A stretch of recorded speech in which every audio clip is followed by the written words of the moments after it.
by admitting from cradle to tomb. It isn't that long a stay.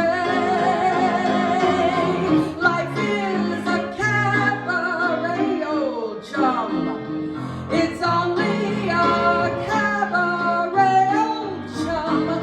And I love a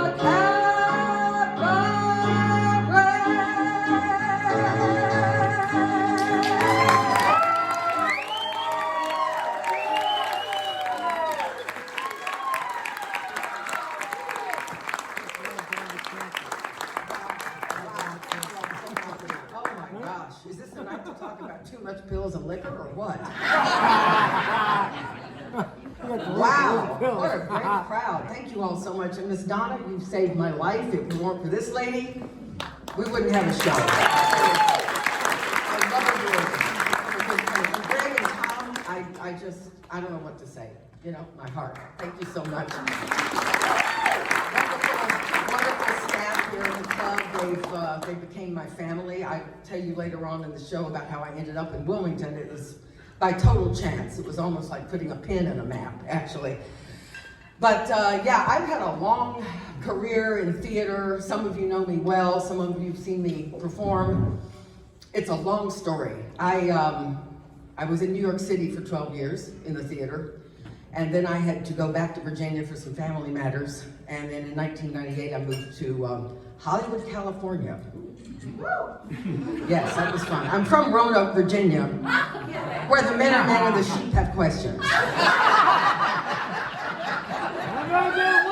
Oh, I know. Probably some here too. I mean, have you seen The Neighbor with Three Eyes? Yeah.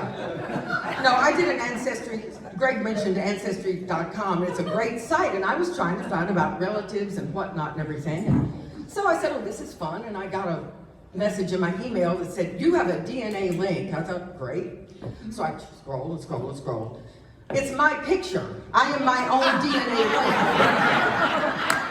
link. So I realized I don't have a family tree, I have a wreath. That was kind of a crushing blow. All true, all true.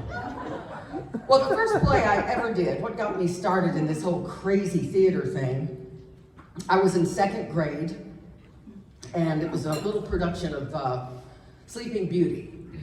And I was the evil fairy. Typecasting at the age of 7.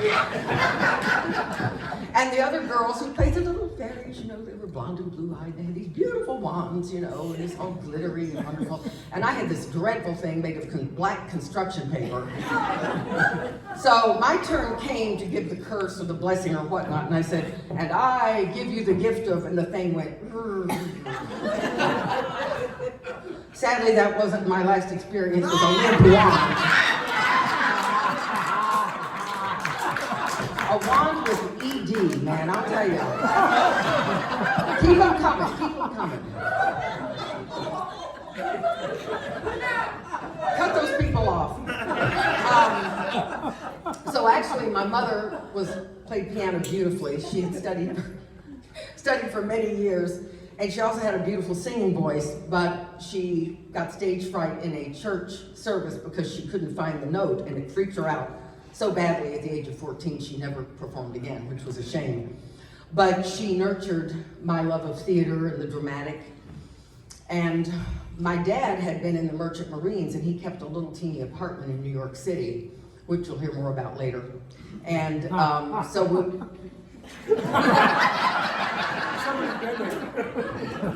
Oh, I guess I remember it well, yes.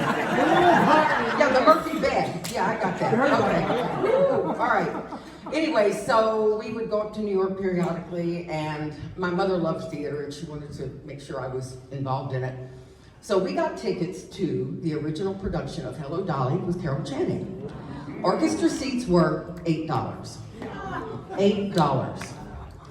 Anyway, we go to the show, it's wonderful, but I said to my mother, I said, is it in color? I didn't know. We had the black and white TV with 2 channels off and on. I didn't know, you know. She said, yes, it's in color. So we go to the show, and I am just absolutely entranced. So second act comes, And I remember this moment very clearly. The curtain opens, Carol Channing comes down the steps in this beautiful red dress. And my mother said, I looked at her and I said, my eyes were as big as moons. And she said, and I said to her, Mama, that's what I want to do. And it happened. There you go. It happened. It happened, yeah.